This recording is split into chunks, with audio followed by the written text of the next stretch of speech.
It's this year to play rugby. Nothing good.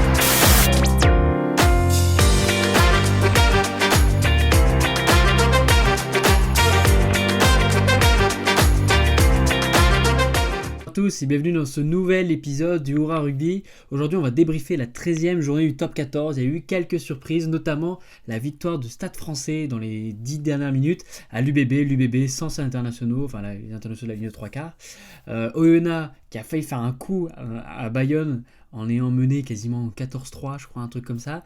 Mais l'Aviron Bayonnais l'emporte en fin de match, donc sur une grosse séquence défensive d'ailleurs.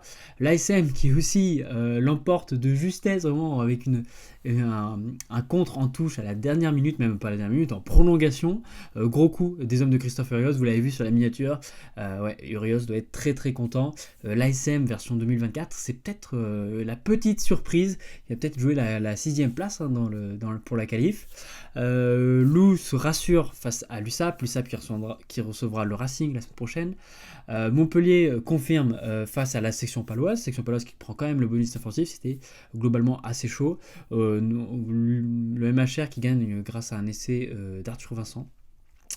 La Rochelle qui prend le bonus défensif à Toulon qui grâce au coup de pied de Melvin Minet qui n'a vraiment pas été bon dans le jeu, d'ailleurs qui s'est blessé et qui n'est pas retenu du coup en équipe de France, mais Toulon ils ont marqué un super essai d'ailleurs de Ben White, l'emporte face à La Rochelle. On a entendu Renan Gara dire dans les actualités, aux journalistes qui ne comprenaient pas comment il a pu perdre ce match, et oui, clairement quand on voit ce match on se demande comment La Rochelle l'a perdu.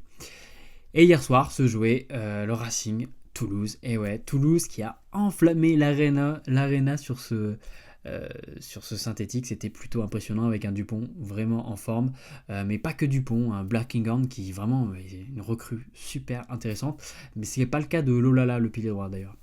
Bref, ce que ça donne au classement, le Racing reste en tête et il est le champion d'automne. Et oui, la phase aller est donc terminée. Place à la phase retour. Stade Français qui était 3ème mais qui passe devant l'UBB avec cette victoire. Stade Toulousain qui vraiment s'impose dans le top 6. Et après Toulon, la Pau qui arrive à peu près à se maintenir, mais c'est globalement serré. On voit que pour la 6ème place, il y en a 4 à 2 points d'écart. Après, Bayonne marque un peu plus le pas et encore plus le Loup qui se déplacera à Clermont, si je ne me trompe pas. L'USAP qui recevra le Racing qui va être revanchard, Oyonnax et Montpellier ferment la marche. Bon, ça c'est pour le classement global, mais si on s'intéresse au classement britannique, qui en fait récompense davantage les équipes ça pénalise les équipes qui perdent à domicile et ça favorise les équipes qui gagnent à l'extérieur, notamment l'extérieur avec 4 points. On voit que Toulouse donc a 12 points, suivi du Racing. Et oui, les deux équipes qui proposent le plus beau jeu depuis le début de saison avec l'UBB qui est à 9 points comme Paris et Bordeaux. Et on voit que globalement sur ça, Pau est loin, et vraiment loin, globalement à 3 points, mais quand même 3 points assez compliqués selon ce classement, et alors que Clermont est 7ème et pas 9ème dans ce cas-là. Donc c'est plutôt intéressant de voir ça, sachant que je pense qu'il va être intéressant de suivre ce classement pendant la période de doublon. Bon, on va passer aux meilleures actions maintenant. Comme je vous l'ai dit, Dupont qui a quand même un peu régalé. C'est rare pour les supporters toulousains de voir Antoine Dupont quasiment en février jouer avec les couleurs du Stade Toulousain. Et ils en ont profité, et lui aussi il en a profité pour un peu humilier Chavancy. Il est d'une telle facilité, une petite feinte de passe au cas où. Mais bon voilà, allez hop, Chavancy, il peut enlever son protège-dents, aller derrière les poteaux pour voir la transformation, et il ne pouvait vraiment rien faire.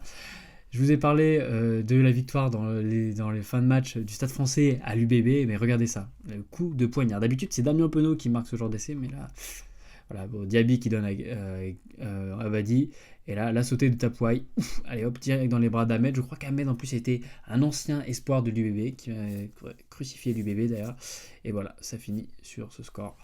Ouais, dommage pour l'UBB, ça risque d'être une période assez compliquée pendant les doublons. Un autre essai sympa du week-end, c'est l'essai de Clermont à Castres sur un super lancement de jeu, donc sur une mêlée dans les 22, enfin la train des 22. Regardez, Bello qui donne hop pour Moala, Kokadji qui s'était fait complètement avoir, Daré Carrère pour Delgui. Voilà, qu'est-ce que c'est beau, c'est rapide. Le long d'Daré Carrère qui fait une passe décisive alors que son père était sur le banc, le banc des coachs du côté de Castres. On a vu de belles images sur ça, ça fait plaisir. Sinon, autre info, voilà, c'est bientôt le tour de destination, mais bah oui, hein, on va bientôt savoir la compo. Mercredi, on sera la compo du 15 de France pour ce week-end, ce premier week-end de tour de destination. La France reçoit l'Irlande au Vélodrome.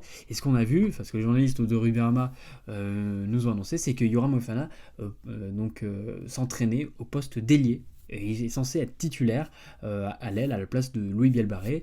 Bon, globalement, ils nous disent que ouais, c'est le choix du combat, il va le mettre un peu plus d'intensité, et voilà, que le projet est très axé sur le combat. C'est sans doute ce qu'a dit Patrick Arletaz. Hein.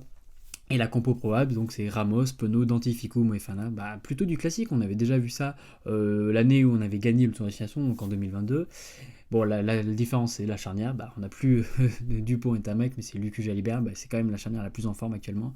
Et après, c'est du classique. Hein. Olivon, Aldrit, Cross, Willem C et Gabriag en 4. Ouais. Alors que Woki sera sur le banc. Donc, ça va être sûrement un banc en 6-2 avec Le Garec, Bielbarré pour les 3 quarts. Alors que Marchand sera sur le banc, Movaka titulaire, content pour lui, c'est normal, hein, franchement, ce mec il pue le rugby, c'est du délire. Wardy à gauche, Aldeguerri à droite, pas de Laclaya, bah, dommage, j'aurais bien aimé voir Laclaya. Tofufinoa avec son poste de finisseur comme d'hab et Boudéan, qui peut-être connaîtra une titularisation pendant le tour de destination, bah on le souhaite, franchement.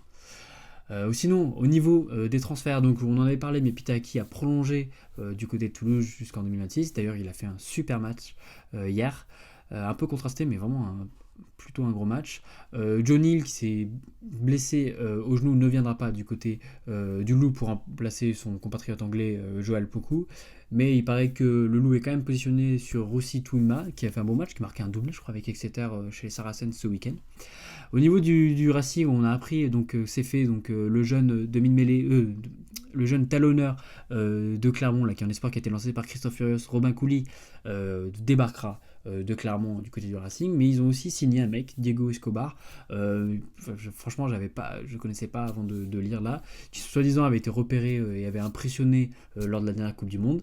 Il aurait donné son accord au Racing, donc il sera le 3e, je présume, derrière Yannick Tari et Kamisha.